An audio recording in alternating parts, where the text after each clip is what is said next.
Wabarakatuh. Kembali lagi di New Perspective. Seperti biasa kita akan membahas berbagai fenomena, khususnya fenomena politik dari berbagai perspektif. Nah, dalam sekarang kesempatan ini kita telah kedatangan para pengamat politik.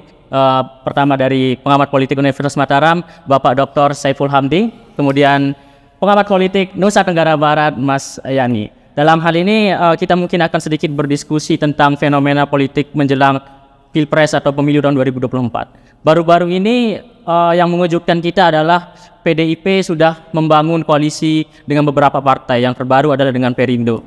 Dan yang paling mengejutkan adalah salah satu tokoh kita di Nusa Tenggara Barat diusulkan oleh Perindo untuk menjadi cawapres mendampingi Ganjar karena adanya koalisi tadi. Nah, kira-kira menurut Bapak Dr. Saiful Hamdi sebagai seorang pengamat politik, kira-kira pasangan ini sudah cocok, sudah ideal atau bagaimana dari perspektif politiknya? Ya, tentu Mas Ipan, kalau kita lihat dinamika yang terjadi ini sangat cair ya, terutama PDIP sepertinya agak khawatir juga begitu, jangan-jangan potensi Ganjar untuk kalah ini kan cukup besar juga ketika Jokowi malah bermesraan dengan Prabowo. Jadi dua nama ini, Ganjar maupun Prabowo, ternyata hasil surveinya naik karena Jokowi. Nah, ini yang kemudian kalau kita lihat sempat hubungan memanas antara Ketua Umum PDIP dengan Jokowi begitu. Tapi yang menarik kemudian kan PDIP ini dianggap partai besar yang seolah ada keangkuhan begitu. Ya, tidak butuh partai lain. Tidak butuh partai lain begitu. Jadi mereka juga di menit-menit terakhir yang kemudian mengumumkan calon mereka, ya, mendeklarasikan Ganjar begitu. Nah, lalu apa yang terjadi kalau kita lihat bahwa mereka mulai terbuka dengan koalisi partai-partai lain, kena kekhawatiran itu. Muncul P3, kemudian ini juga mungkinnya partai-partai ini menyodorkan nama-nama. Ya, P3 kemudian menyodorkan siapa? Sandiaga Uno. Kemudian setelah P3 itu ada PAN kemarin menyodorkan Erick Thohir. Nah, lalu yang ketiga ini ada Perindo. Ya, Perindo menyodorkan TGB. Saya kira kita sangat bersyukur sebagai warga Lombok, warga Sasak ya. Apakah kemudian wasiat Maulana yang mengatakan pada suatu saat NB mengatur, ya, ini kan dalam konteks NB sudah ya, dan masih terjadi sampai sekarang bahwa NB masih mengatur di pemerintah. Nah, kedepannya ya, jangan-jangan memang wasiat ini akan terbukti lagi, beliau akan entah kapan nanti menjadi presiden ataupun calon wakil presiden. Tetapi dengan masuknya TGB sebagai nominator, saya kira ini menjadi apa ya? Ya sebenarnya untuk Perindo sendiri jualan TGB cukup signifikan ya untuk mengangkat suara menurut saya. Ya, tidak hanya bagi Perindo tetapi bagi capres itu sendiri bisa membackup, apalagi beliau kan dianggap tokoh religius lah, ya, merepresentasikan tokoh religius. Kemudian juga beliau dari luar Pulau Jawa. Saya kira ini kita butuh politik yang berkeadilan. Kalau semuanya dari Jawa, ya ini yang kemudian kita khawatir bahwa pembangunan di luar Jawa ini justru tidak kebagian. Ya. Oke, kalau dari Mas Yani sendiri selaku pengamat politik di NTB, melihat fenomena ini seperti apa? Ya, kalau kita saksikan dinamika politik yang ada hari ini kan sepertinya tiga cawapres ini saling menunggu untuk mengumumkan siapa cawapresnya. Sampai sejauh ini kan baik Prabowo, terus Anies Baswedan maupun Ganjar, sampai saat ini juga kan mereka belum ada juga mengumumkan secara resmi siapa pasangan cawapresnya. Saya kira memang masing-masing pihak ini untuk saling menunggu, sehingga dengan sudah ada mungkin jika nanti salah satu yang mengumumkan siapa cawapresnya, pasti mereka juga akan, yang lainnya juga akan mengumumkan cawapresnya, karena dengan melihat komposisi siapa cawapres ini tentu masing-masing cawapres ini akan bisa mengukur seperti apa kekuatan masing-masing lawannya ini. Nah, saya kira juga yang perlu kita cermati saat ini juga kan terkait dengan wacana TGB menjadi cawapresnya Ganjar. Saya lihat memang duet Ganjar TGB ini adalah duet yang sangat ideal gitu. Artinya kalau kita lihat rekam jejak antara TGB dan Ganjar ini kan hampir sama. Mereka kepala daerah. Dua periode. Ganjar gubernur Jawa Tengah 2 periode masih menjabat saat ini. TGB adalah gubernur NTB 2 periode. Terus yang kedua, Ganjar adalah tokoh nasionalis, berasal dari partai nasionalis. Dan TGB kita tahu adalah seorang ulama, tokoh religius. Artinya ini bisa menjadi perpaduan nasionalis dan religius. Dan yang ketiga saya lihat juga dari segi hobi. Nah ini TGB sama Ganjar ini sama-sama hobi goes gitu. Nah, sehingga sangat terbuka kemungkinan jika duet ini ada gitu, ini bisa akan saling melengkapi. Dan penting juga ini saya lihat ini perpaduan antara Jawa dan Jawa gitu.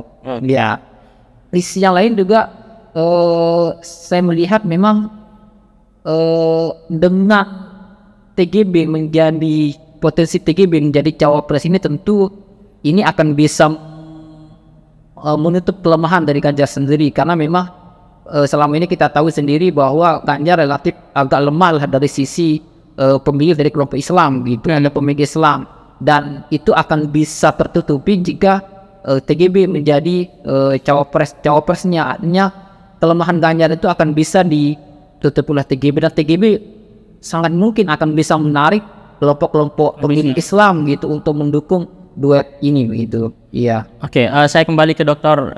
Saiful Hamdi mungkin. Kalau Dr. Saiful kira-kira melihat perpaduan antara seperti yang dibilang oleh Mas Yani tadi antara nasionalis dengan religius ini, apakah PDIP ingin mengulang pola yang sama dengan 2019 memasangkan Pak Jokowi dengan Kiai Ma'ruf misalnya untuk menggait suara dari kalangan Islam? Apakah pola itu akan terulang kembali kemungkinan? Ya memang dalam 5 tahun terakhir ini ya, bahwa tren politik kita mulai bergeser begitu. Kalau dulu selalu orang mencari birokrat dengan birokrat ya, politisi dengan birokrat. Nah sekarang ini justru politisi ya kemudian disandingkan dengan tokoh agama. Nah kebetulan TGB juga selain menjadi tokoh agama, beliau menjadi politisi. Saya kira beliau tokoh yang cukup komplit ya, karena selama ini kita lihat banyak kiai-kiai kita atau tuan guru kita hanya menjadi bemper begitu. Jadi dia ditarik menjadi wakil untuk mendulang suara, tetapi nggak punya peran penting, artinya nggak punya partisipasi yang kuat gitu dalam membuat keputusan dan lain-lain. Nah saya kira hadirnya TGB di sini dengan modal sosial, modal keagamaan yang beliau miliki, baik dari sisi umaro kemudian dari segi keulamaan, ini saya kira cukup akan membantu Ganjar nanti untuk mendulang suara. Apalagi TGB dikenal sebagai tokoh yang selalu mendakwahkan ya Islam moderat ya, moderasi beragama begitu kan, bagaimana melihat agama itu dalam konteks yang lebih terbuka. Karena ya mungkin tidak sekuat dulu ya politik identitas akan terjadi. Bagaimana Prabowo dan Jokowi ini kan sangat intens sekali ya, konflik politik identitasnya sangat dimainkan, betul, bahwa ulama-ulama juga semuanya terlibat aktif ya, baik yang pro maupun yang kontra dengan pemerintah, sehingga ulama terbelah begitu. Saya sih melihat mungkin untuk pemilu 2024 ini kesadaran masyarakat sudah mulai cukup kuat ya, mereka mulai sadar tentang bahaya dari politik identitas ini. Hadirnya ulama di pemerintahan saya kira bagus ya, sebagai pengontrol, sebagai simbol bahwa kita ini memang komunitas yang religius. Tapi di sisi lain juga saya kira bahwa ulama tidak hanya cukup dengan modal kesalehan sosial, modal simbol ya, surban dan sarung dan lain-lain, tetapi mereka butuh ya semacam apa, semacam gagasan dan pandangan bagaimana membawa Indonesia ini bisa berubah. Dan itu saya kira penting. Nah, salah satunya TGB yang bisa berbicara itu, karena kita lihat track record beliau di NTB kan cukup dianggap gubernur yang punya prestasi lah. Iya. Oke, mungkin terlepas dari hal tersebut ya, saya ke Mas Yani. Kalau dilihat dari koalisi, kalau secara aturan PDIP sudah bisa maju sendiri sebenarnya tanpa partai. Nah, dengan adanya beberapa usulan nama dari partai koalisi, salah satunya TGB dari Perindo, kira-kira ada nggak resistensi, kemungkinan terjadinya resistensi dari partai-partai lain yang berkoalisi dengan PDIP atau akan berkoalisi dengan PDIP? Misal Demokrat sudah ada kelihatan ada pendekatan dengan PDIP dan sebagainya. Ya, sangat mungkin akan ada resistensi dari partai koalisi yang lain, tapi saya kira itu tidak akan besar. Karena kita ketahui sendiri bahwa hatta PDIP sendiri pun itu bisa mengusung tidak masalah gitu, karena memang rehat kursi PDIP di atas 20%. Saya kira partai-partai mitra koalisinya misalnya kayak seperti P3 pun akan legowo itu jika memang itu yang menjadi keputusan dari PDIP dan Ganjar. Nah, di sisi lain juga saya melihat ada keuntungan tersendiri juga ketika munculnya duet Ganjar TGB ini. Kenapa? Secara otomatis saya lihat juga Perindo akan memperoleh efek ekor jas. Artinya ini juga akan berkontribusi terhadap elektabilitas partai, sehingga dengan TGB dicalonkan oleh Perindo sebagai cawapresnya Ganjar ini tentu juga akan berpotensi membuat Perindo itu lolos parliamentary threshold 4%. Ada figur TGB yang bisa mendongkrak suara partai. Nah, terus di sisi yang lain saya kira memang ini sangat masih sangat dinamis, masih sangat dinamis, sehingga sangat mungkin nanti ada kompromi-kompromi politik lah di antara partai-partai koalisi yang tergabung mengusung Ganjar ini. Saya kira memang masih kita lihat lah, misalnya kayak seperti P3 ini yang punya kan, P3 dalam waktu dekat ini Sandiaga akan secara resmi masuk P3 dan kemungkinan akan disodorkan oleh P3 untuk menjadi cawapresnya Ganjar. Tapi di sisi lain juga tentu ini akan memperhatikan hasil survei juga, karena memang kalau kita lihat hasil survei terakhir ini kan elektabilitas dari masing-masing capres ini sangat selisih tipis gitu. Misalnya antara Prabowo dengan Ganjar dengan Anies, artinya tingkat elektabilitasnya ini di bawah angka error 4%. Nah, dengan kondisi seperti ini maka peran cawapres itu sangat penting untuk menentukan kemenangan. Ya, jadi ketika cawapres ini salah mengambil mengambil cawapres, tentu juga akan berdampak terhadap elektoral mereka, dan bahkan bisa kalah gitu. Dan saya lihat memang yang paling poin yang harus dimiliki oleh cawapres itulah dia tidak boleh memiliki irisan yang sama dengan cawapresnya. Kenapa? Karena kalau memiliki irisan yang sama artinya tidak akan ada penambahan suara gitu, karena suaranya sama. Tetapi ketika dia ngambil cawapres yang punya irisan yang berbeda, maka tentu ini akan berdampak terhadap adanya penambahan suara. Dan saya lihat Ganjar dan TGB ini punya irisan yang berbeda gitu. Artinya cek suara masing-masing kedua tokoh ini berbeda, sehingga potensi Ganjar dan TGB untuk bisa menangkan pres itu makin terbuka lebar dengan adanya suara gabungan suara dari kedua tokoh ini begitu. Ya. Oke, lanjut yang tadi yang terkait dengan ada irisan suaranya. Menurut Dr. Saiful, kira-kira dengan hadirnya TGB, seandainya TGB dicalonkan menjadi calon wakil presiden untuk Ganjar, sejauh mana kira-kira signifikansi suara atau kontribusi suara yang bisa diraih atas keterlibatan atau bergabungnya TGB menjadi cawapres? Ya, catatan saya begini, bahwa banyak orang mengunderestimate ya tokoh-tokoh kita dari NTB ini. Kita bisa bermain di pusat gitu, karena jumlah penduduk kita hanya kecil ya dibanding daerah di Pulau Jawa. Nah, ini saya kira untuk konteks politik sekarang di Indonesia ini mungkin perlu kita koreksi dengan adanya media, kemudian safari politik yang dilakukan oleh tokoh-tokoh kita itu tidak menutup kemungkinan bahwa orang akan suka sama beliau begitu. Karena selama ini selalu orang berpikir dia orang sak-sak, berapa jumlah pemilihnya. Iya. Ini saya kira keliru. Ketika misalkan beliau sudah menunjukkan bagaimana eksistensi beliau di dunia dakwah, aktif melakukan safari politik ya, safari dakwah begitu. Ini justru menunjukkan bagaimana antusiasme masyarakat untuk mendukung beliau. Saya yakin bahwa tidak hanya orang Sasak yang akan mendukung beliau, kemungkinan besar juga dari kelompok-kelompok lain, kelompok-kelompok etnis yang lain. Ini menurut saya bahwa jangan kita abaikan kekuatan media, kekuatan safari politik yang sudah dibangun oleh beliau, jejaring yang sudah ada, dan banyak sekali relawan-relawan yang memang dengan sukarela membantu beliau. Ini kan menunjukkan bahwa ada geliat dari aktivis supaya mereka ingin ada tokoh baru yang memimpin Indonesia. Dan ya, menjadi presiden ini selalu saya katakan, menjadi presiden, menjadi gubernur, menjadi bupati itu enggak ada yang sulit. Kalau yang sulit itu kalau kita mencalonkan diri ya, bagaimana proses menjadi.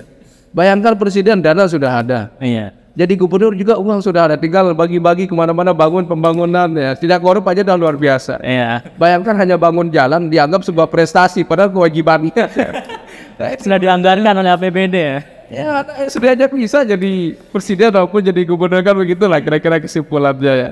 Tinggal bagaimana niat baik mereka untuk membangun Indonesia ya, dalam perspektif Pak Jokowi sekarang kan Indonesian centris ya, bisa membangun Indonesia dari luar-luar pulau-pulau kecil. Mungkin ya apa namanya lanjut juga, tapi agak di sisi yang berbeda mungkin. Momentum pemilu 2024 ini bisa dibilang bahwa ini adalah momentum bagi kalangan generasi muda gitu, karena jumlahnya sangat banyak di pemilu 2024. Dan kira-kira menurut pandangan Mas Yani, apakah TGB akan bisa jauh berkontribusi seandainya nanti jadi cawapres di kalangan anak muda gitu? Ya, seperti yang disampaikan oleh KPU begitu kan, dari total DPS gitu, daftar pemilih sementara, misalnya di ITB lah begitu, sekitar 3.500.000 itu ternyata yang pemilih milenial atau yang pemilih dengan kisaran umur 17 sampai 30 ya, pemuda lah begitu. Itu ternyata jumlah pemilihnya hampir 50%, setengah dari jumlah pemilih DPS. Nah, apalagi juga itu menggambarkan jumlah pemilih se-Indonesia secara nasional. Nah, artinya dengan komposisi pemilih seperti itu, maka suara pemilih muda, pemilih milenial itu akan sangat menentukan. Jadi kemana arah dukungan dari kelompok pemilih muda, pemilih milenial itu, maka dialah yang akan menjadi pemenangnya.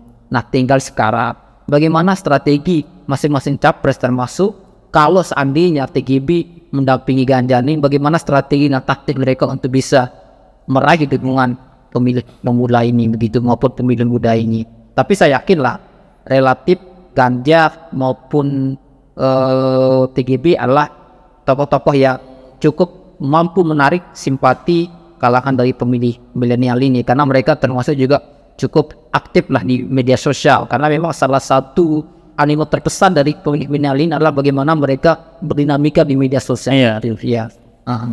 Oke, saya rasa untuk diskusi pada kesempatan ini mungkin kita akhiri dulu, nanti akan kita bahas lagi beberapa isu selanjutnya. Mungkin sebelum itu kita minta closing statement dari Dr. Saiful Hamdi terkait dengan suasana politik kita hari ini. Menutup sesi kita.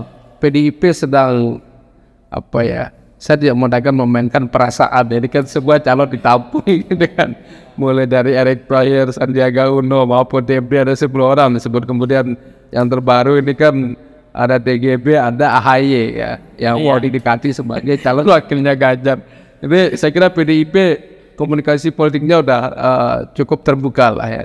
Nah, tinggal kita menunggu keputusan PDIP sekarang, siapa yang kira-kira kemudian dijadikan sebagai pendampingnya Pak Ganjar. Dan bisa jadi dari luar partai, bisa jadi, tidak menutup kemungkinan Pak. Ya, cuman yang saya pikirkan kayaknya PDIP itu selalu berpikir ya, setelah ini siapa gitu kan. Kalau dia mencari calon muda yang potensial, yang bukan dari kader mereka, kayaknya berat untuk dipilih ya. Ini yang saya lihat. Kemarin kan mereka menawarkan ada siapa, Imam Istiqlal gitu, karena ini kan strategi politik juga. Tapi kita berharap lah bagaimanapun bahwa kepentingan bangsa ini jauh lebih besar daripada kepentingan partai politik ya. Kalau sudah mereka menjadi presiden, mereka bukan lagi menjadi petugas partai ya tetap mungkin partainya tetap mengontrol, saya kira bagus juga, tetapi mereka sudah menjadi milik rakyat ya. Sebuah pesan yang cukup dalam seharusnya, yang harus bisa diimplementasikan oleh tokoh-tokoh negarawan kita, dan harapannya tentu semoga pemilu 2024 berjalan dengan lancar dan segala yang output yang dihasilkan dari pemilu tersebut semuanya demi kepentingan rakyat seluruhnya. Oke, mungkin demikian dulu untuk New Perspective pada sesi kali ini. Kita akan bertemu kembali di New Perspective selanjutnya.